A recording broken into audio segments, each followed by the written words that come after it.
These are remarkable times. There's overlapping crises. There's COVID, there's inflation, and the Russian invasion of Ukraine. And that's been dominated the meetings, and the walkouts are related to Russia and the war, and just horrific in terms of the human price and catastrophe.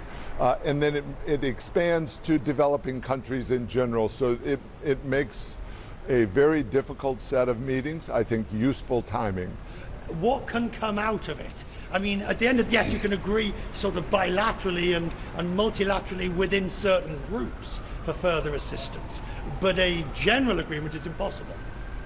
For Ukraine, there can be substantial aid. World Bank is doing that, and other organizations are, and there was substantial talk about that yesterday and today. The U.S., Japan, UK have been announcing additional aid to Ukraine. For the rest of the world, there can also be more supply of food that's produced. Canada said today it was going to produce more, to plant more than it normally would in terms of crops. India is looking for release of some of its stockpiles, and they had a specific conversation on how to do that within the international rule systems. So there's concrete things that's useful, and also on the debt issue, this is a giant challenge. Who knew that Russia and Ukraine were so significant until that sort of was cut off from the rest of the world, and we're seeing the ripple effects. How can the bank help in terms of dealing with the food crisis?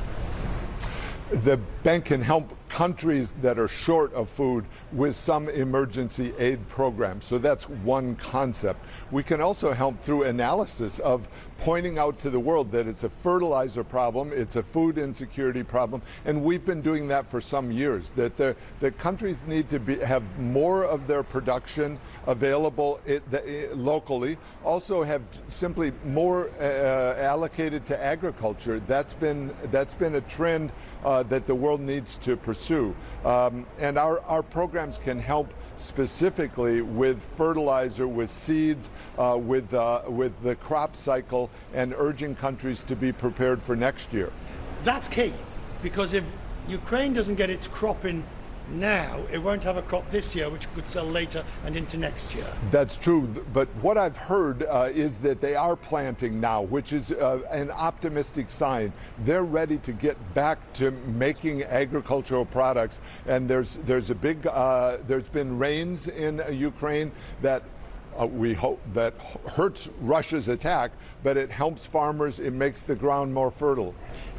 On the debt question, these countries, many of them like Sri Lanka, which are now in political turmoil, they were in debt anyway, and they took on more debt, which seemed arguably like a good idea when interest rates were low. Interest rates are going up. What are you going to do with indebted countries? The huge challenge, and they waited too long. Some of them, I've been really pushing the need for more transparency in the types of debt, the use of the proceeds, avoiding giving up collaterals, because one of the problems right now is even if a country wants to restructure its debt, they've made it hard for themselves by the contracts that they've entered. Let's be nice about this. This is an accusation against China to an extent, either by collateralizing ports or production of fossil fuels or whatever over many years out, isn't it? They took money and they collateralized it. And I'll add in non-disclosure clauses and escrow accounts. That means the country never sees the money. It goes straight out through a bank account in China, and then some of it comes back. So that makes it very hard to restructure. Now, I do need to say China is being constructive in listening to the world on this, recognizing that they've got some interest in trying to help solve this problem. They spoke today and said, we're going to become part of the Zambia Creditor Committee. So that's one country and one step forward, which is really important. Welcome. On the macroeconomic front, if you've got, and my words not yours, if we've got stagflation in many countries, and we've got inflation that just won't go away, that's entrenched, and we've got these other food crises, ultimately we're talking about writing off debt at some point. However you dress this up, it's going to be writing off debt. That'll be part for some of the countries where the debt is unsustainable. That's not all of the emerging markets, but some will need to do that, and there'll need to be a better process to do that. But I also want to come back to, it's important that as the advanced economies remove accommodation, they do it in a way that increases supply so it can address some of these inflation crises. Final thought, and this probably is more of a personal thought rather than a Mr. President thought.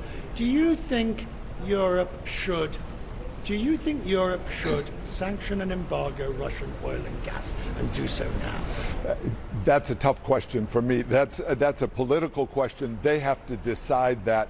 What we know is it's going to take a long time to untangle from dependency on Russian gas. I was just in Romania and in Poland. That's a dominant challenge. Also to build stronger grids so that they can absorb renewables. You know, you can't just add solar panels to an existing grid. You need to strengthen the grid so that it can absorb the energy. And on the question of sanctions, these sanctions are going to be with us for a long time, aren't they? I mean, you know, the history of sanctions, relatively easier to put on than to actually remove. That I would expect that. Plus, as you know, what's happened is horrible, and so the world has to think about this and Russia's role in the future of the world, and especially Putin's role.